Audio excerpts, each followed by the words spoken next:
warm welcome, everyone. It's a real pleasure to present you our first piece of international insight with the Urbanite team.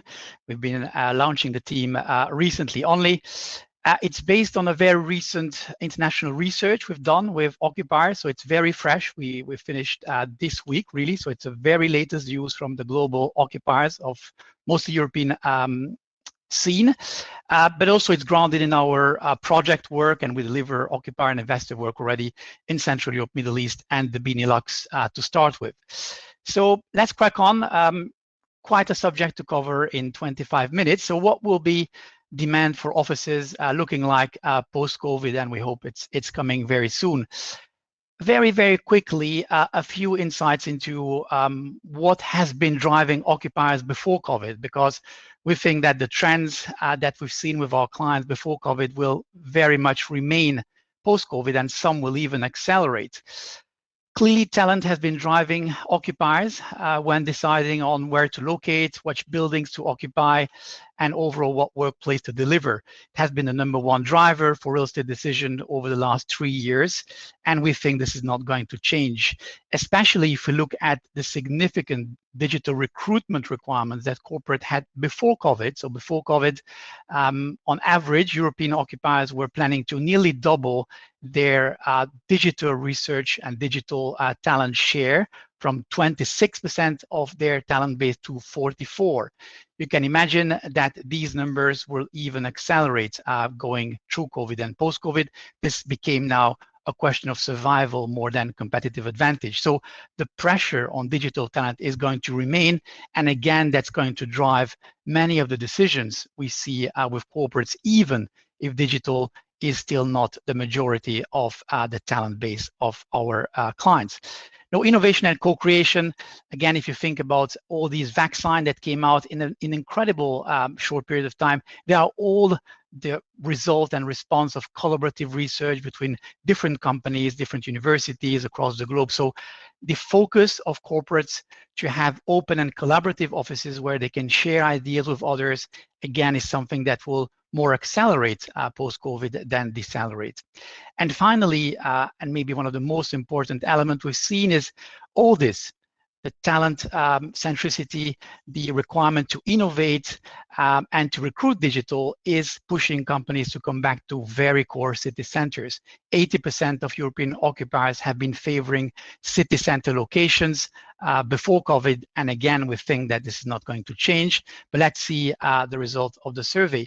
So when we speak about urban areas, we mostly speak about mixed-used areas with cultural vibes, with retail, entertainment, not the typical CBDs that we think will more suffer post-COVID.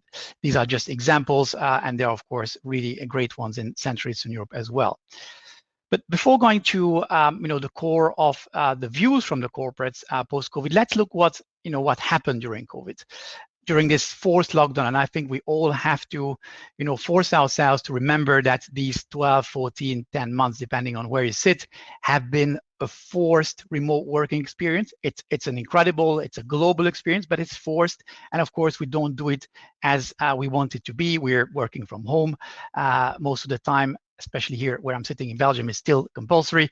So it's not exactly, reflective of the experience we could have had in other circumstances. But still, and I didn't put figures here because there have been dozens and dozens of surveys and research on how employees felt during this remote working experience. And of course, you see on the right side the negatives. And again, I'm not going to dwell on those. Well-being, connectedness to the firm, the younger generation, especially around coaching and teaching, has clearly not been where it was. But overall, and again, you can read many research on this. The vast majority of employees want to continue the experience. Very few want to continue working from home 5 days a week, and again, it depends from countries, but between 70%, say in France, up to 90% in other countries, employees want to work and continue to work from home for 2 or 3 days. Companies had really especially international ones, really great experience around productivity and operations. So that's the experience from employees. If we look at companies, I think we can simplify it and really tier the experience of corporates with this forced remote working into categories. Clearly, and sometimes in our profession, because we work a lot for a large organization, we tend to forget that they are not all large organizations, but large organizations overall, in average, have been operating very well because they've been prepared, they had the tools to do so. They had relatively stable teams, more senior workforce, also companies with more process-driven outputs, as well as companies located in bigger cities, had overall a better operating experience during this forced COVID or forced lockdown period. And on the other side, you see smaller companies, with maybe more research intensive in smaller cities, maybe with a less positive experience. And this comes also in our survey. But let's crack on to the results. And first, why a survey? There's been a huge amount of, again, announcements from large companies on what their plans would be for post-COVID. You see a few here, so I'm not going to dwell on those. But we wanted to see, what's really behind these big announcements, what's behind all the insights that we see, the opinions that you can hear. So let's really ask, European occupiers, so heads of real estate, heads of finance, of CEOs of large organizations, how they see their future and how much they see already their future workplace and office operations post-COVID. Also because, as you can see here, most of the announcements are very bold, usually in a direction of very high degree of remote working. Very few companies, there are a few exceptions, announce that they will not change or they will come back to something similar to what it was pre-COVID. So and we really would like to thank them. We had 70 respondents to our global survey that is closing now. We also had more than 20, I think 25 in-person interviews of 1 hour with, again, heads of regional real estate, so very large organizations. In total, they represent 13 million square meters of office occupation. So, to give you an idea, this is more than the office stock in all the Central European capitals, more than the office stock in Brussels or very close to. So very significant representation of European occupiers. 72% were international companies and 20% local firms. 80% had European headquarters and 14 countries have been represented. You see the distribution by sector. So we really wanted to have a fair representation for all the typical occupier sectors in our office stock in most European cities. So, we targeted occupiers to make sure we have that relevant and international feedback. So the questions, and for those of you who have responded or have seen the questions, are really around, how have you been addressing remote working before COVID, and then what are your views regarding remote working and workplace and real estate post-COVID. So 98% of respondents, and it's very consistent across geographies and sectors, already had quite formal remote working arrangements before COVID. So remote working is not new, and you will see the allocations per week. It was there. So for 20% of occupiers, it was for all staff. 60% was with manager approval, but it was possible. And only 19% were really by exception, and 2% really, insignificant, said that it was not allowed. You couldn't really work from home. So for the vast majority, remote working was already something in place before COVID, and that's also why, in fact, the operational experience has not been that dramatic. So, more surprising, 76% of the respondents said that they already have some fairly good views on their post-COVID strategy. 25% already agreed. Of course, if the pandemic is evolving as we could hope it's evolving now. 50% are defining it as we speak, but even more interestingly, those 50%, despite only defining it now, had already very strong views on what it would be. So they are quite, far in their process, and only 25% said, well, we didn't really start thinking about, our post-COVID future. So I think we are at a point of the pandemic. We all hopefully see the light at the end of the tunnel, but also occupiers have already fairly strong views on what it would be. So I think as a profession, especially on the provider side, we really have to start putting in place the right solutions to meet the expectation from occupiers. You see on the left-hand side graph, the remote working allocation per week, and you see most of the companies were mentioning, allowing 1 day a week pre-COVID of remote working, and you see quite a dramatic shift in the dark blue bars post-COVID, and there's nearly a mirroring of the figures. So most companies will allow 2 days of remote working, and many will allow 3 days. But the most interesting is very few said it's really marginal. The number of companies said that it would have any remote working allowance. And even more surprisingly, 1 day was really not something that came out. Very few, I think it's 3 or 4%, mentioned that they will allow 1 day. So usually it's from 2 days up, and also very little 4 and 5. Clearly, companies want their employees to come back to the office for all the good reasons we know. So from an average of, let's say, 1 day, before COVID, so there was in Europe, in companies occupying typical office stock, 1 day was already the average before COVID, and that's slightly more than doubling. That's going to 2.2 days per week post-COVID. Obviously, this has a lot of implications, and in the next 10 minutes we can't go through that, but clearly one of the most obvious is that very, very consistently, and I still have some people that question these numbers, but you can go to all the companies that do office occupancy monitoring, and I've done many in my career. Consistently, average occupancy of offices is between 50 and 60%, with peaks up to 70, on some days of the year. But offices are empty roughly half of the time, or half of the space is empty. Clearly, with at least 1 day more of remote working, that's going to fall, below 40%. Potentially, it's very simple, very mathematical, and there is no real escape from this.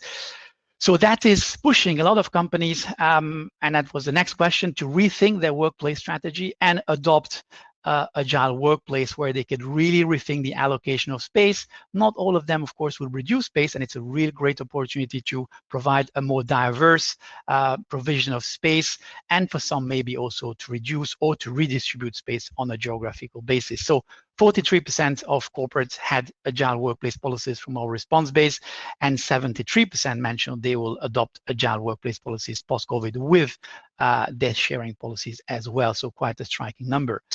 And I think probably that's one of the most interesting area of our research is the distribution of remote working, and that's on the left-hand bar chart, and on the right-hand bar chart you have the sort of subsequent space reduction mentioned by the respondents. So there is quite a variation depending on sector, and over the last years I was with many colleagues advocating that differences in real estate and workplace demand are between sectors is really diminishing, and there is a convergence between sectors. I think COVID might slow down this trend, and there might be more differences between sectors, because sectors will respond differently post-COVID to workplace. You see here that business services, or especially law firms that require a lot of face-to-face interaction, that have very strong hierarchy, that are relatively stable organizations, are heading towards a relatively limited amount of remote working allocation, 1.4 days on average. And on the other end of the spectrum, banking and finance is going to 2.7 days. So, more than half, and many banks are announcing 3 to 4 days of remote working potentially. To read McKinsey, they say 85% or 84% of banking jobs could be done remotely without any implication on productivity.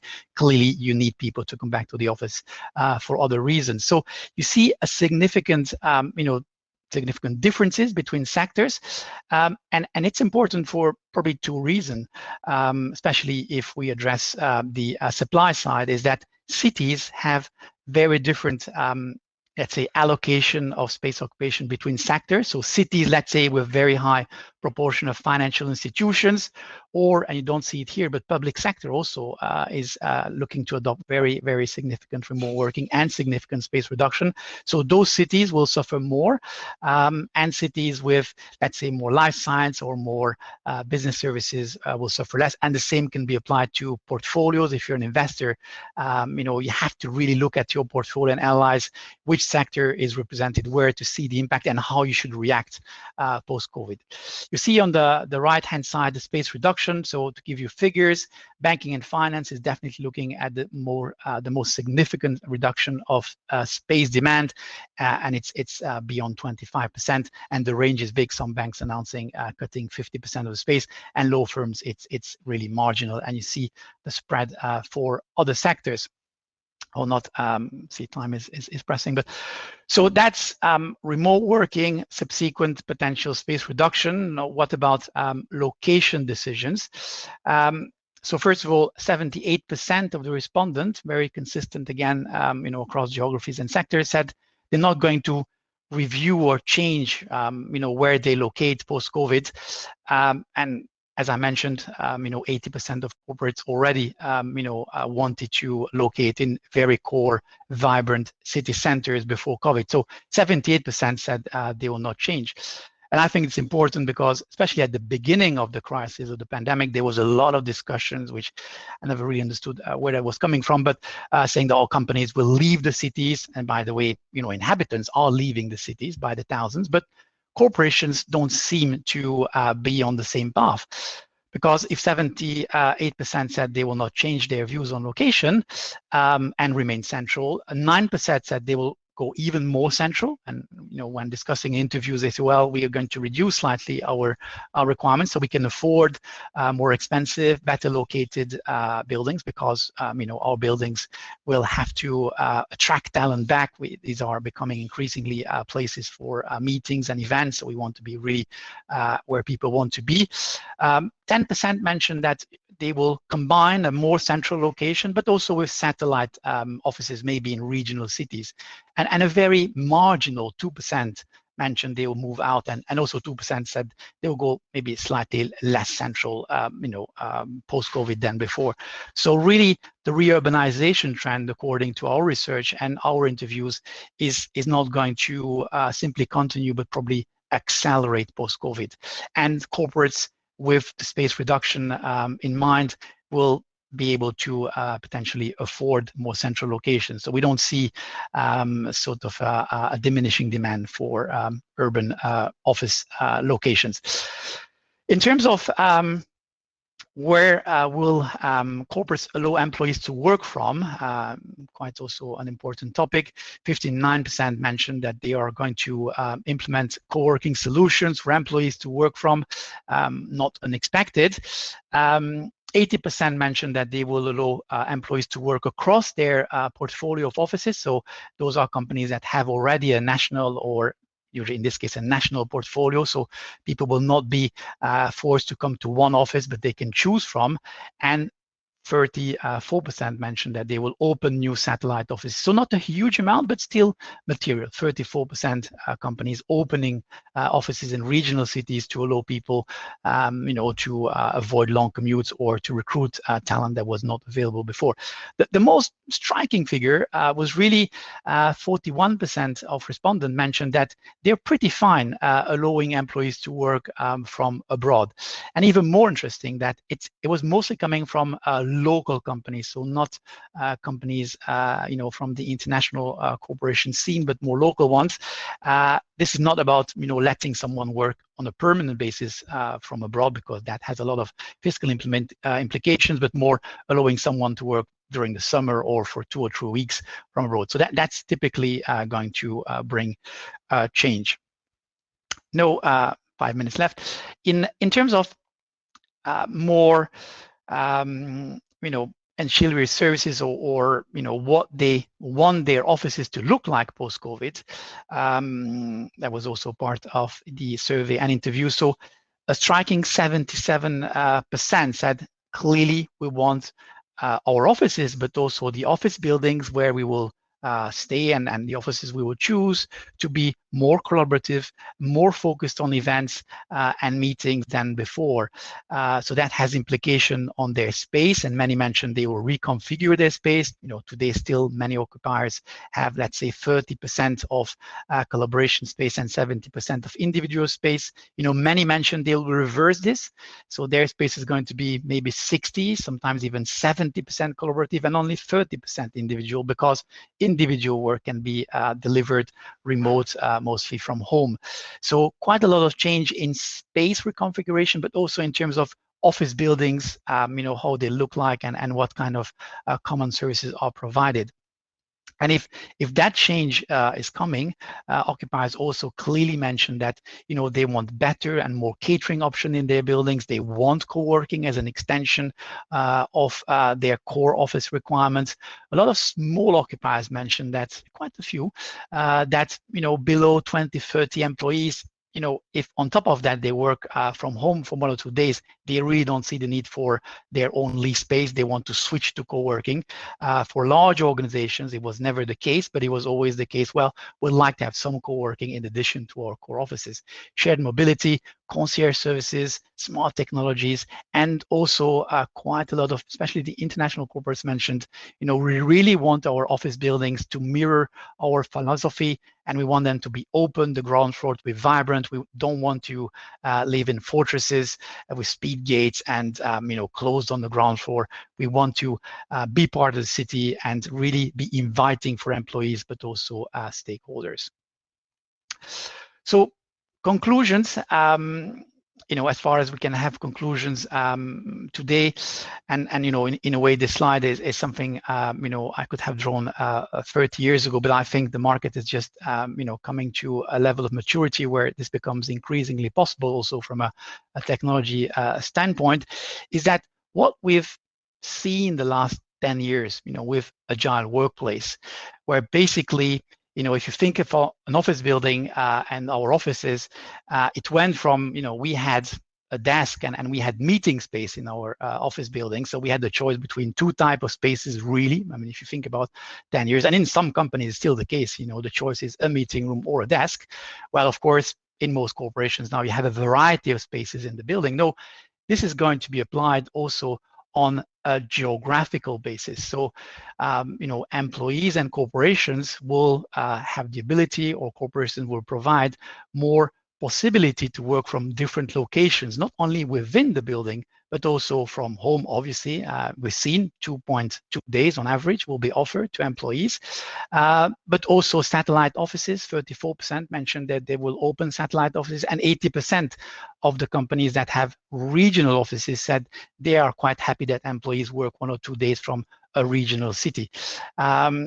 That was not coming very strongly, only from a few people, but opening community co-working, so offering co-working passes to employees that don't really have the opportunity to work from home because of different family or real estate reasons, to still do it closer to where they are, and clearly the office building becoming this core hub of meeting, event, collaboration when you resource in the company culture and values. And in that sense, office building will be even more important than before COVID, because there will be a reason and a purpose to go to an office. They will remain central because you need to re-attract people to the offices. So, really, we've seen that the hybrid model is going to be adopted. Very, very few corporates are going to be completely virtual, and very few, if really only a handful, will choose to come back completely to the offices. I think on the location side, we are slowly going to a situation which is very well known in the US. Cities compete for talent because people are increasingly mobile. That was already there before COVID. I think it was 4 or 5% of the European workforce was already mobile between member states before COVID. This is going to accelerate, and for the young generation, it's becoming increasingly a normal fact of life to work in another city. So cities will compete because you can work with employees and subsidiaries more easily across at least the European scene. Large cities, expensive cities, are likely to suffer more because, again, why do you want your employees to all be in London or Paris when you can, employ them with lower commute times and better quality of life? And we've seen that offices will become increasingly a place for collaboration with significant requirement for hospitality-grade services. So we see a convergence between the office sector, the hospitality sector, but potentially also the R&D laboratories. And with my time being up, I'm just nicely on my last slide, and I wanted to leave you with an image, maybe a little bit of fun, but you know, in a way, you know, this makes me think, you know, listening to you know, all these corporates and looking at the changes ahead of us, as if we went through a full circle over the last 300 years. If you think about, you know, how work was delivered, let's say in the mid 17th century or early 18th century, well, work, you know, office work or liberal work, architects, doctors, engineers, and traders were mostly working from home. That was the normal place to work. Everyone had sort of an office to work from there. And when they had to meet people, when they had to collaborate, and that was really on purpose, they went to a coffee house or a tea house. You know, they booked a table, they booked a bench. It was really done for that. You could book it for an hour, you could book it for a week, a month, if needed. You had your business meetings, you signed your contract, you did the paperwork, your lawyers came to the tea house, and you went home and you continued to work. You had catering, you had concierge services. So, you know, everything was made to make your meetings, your collaboration really efficient. During that intense period of time, there was rooms available to basically stay there and sleep if your business required a few days before you could finalize your paperwork, or you can come out with the new idea between the partners. But then you went home and you did your sort of individual work. And, you know, if you look at the image on the right side, which is, you know, it's a WeWork, but it could be, you know, any ground floor of a future office building or an existing office building. You see the same idea. You come, you have catering, you meet people, and then, you know, you go back to your core office or you go back home. So, you know, just an interesting view on, you know, we did not really invent a new idea. So this convergence between hospitality and workplace is quite an old idea. So thanks a lot for your attention. I'm just on the time, and I don't know if we have time for questions, but I'll give it back to Ákos.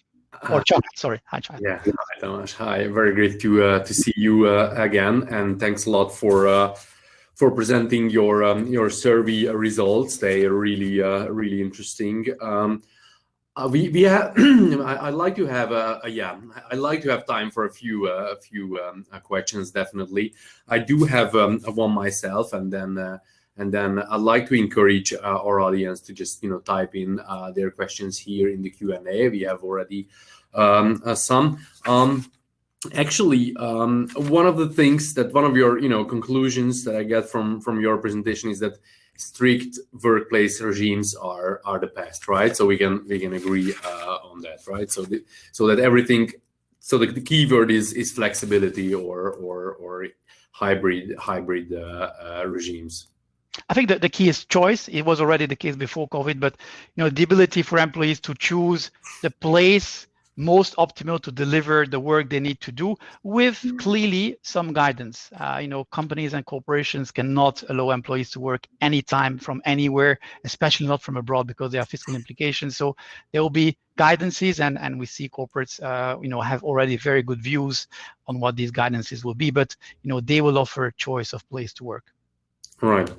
Even in the previous presentation, the same question just kept coming up, asking about office space needs from tenants. You know, basically we have a lot of real estate companies, asset managers, large developers, landlords here in our community. So that's an obvious question. And you did have one chart on that based on your survey results.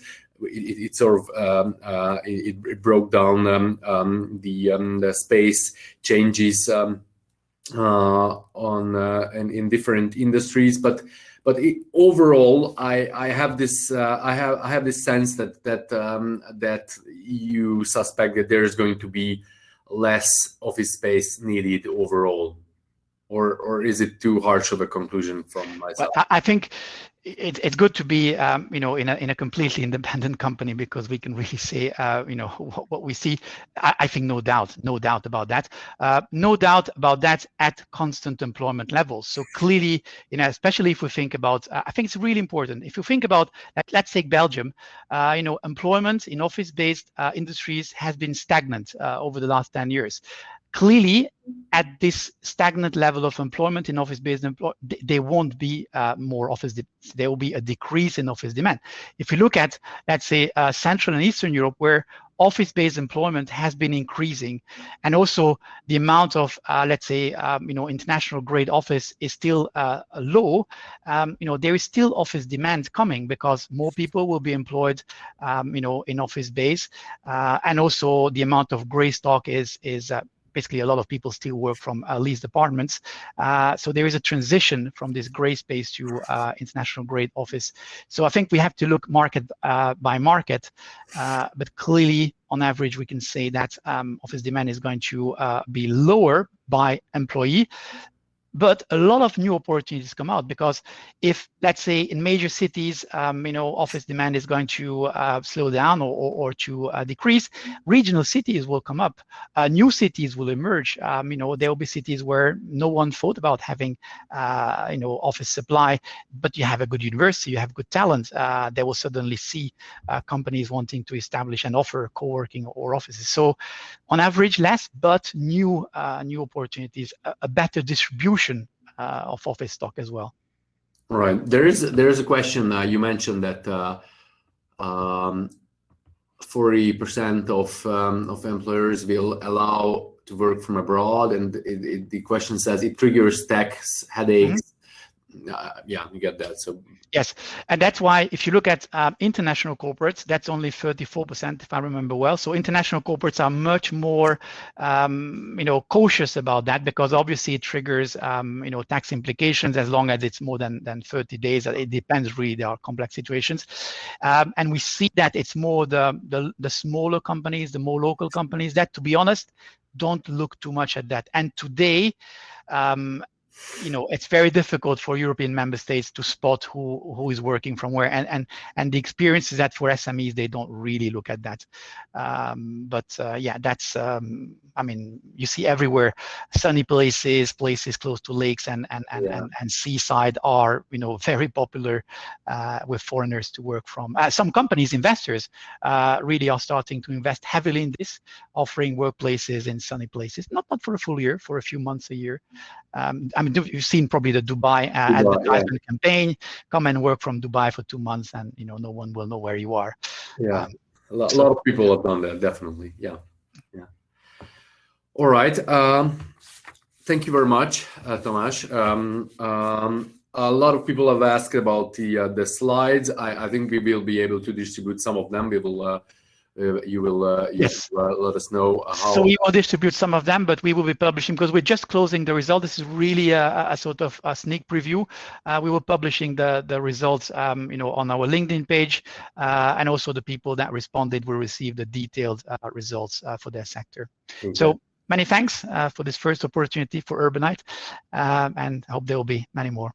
Hopefully. Thank you, Tamás.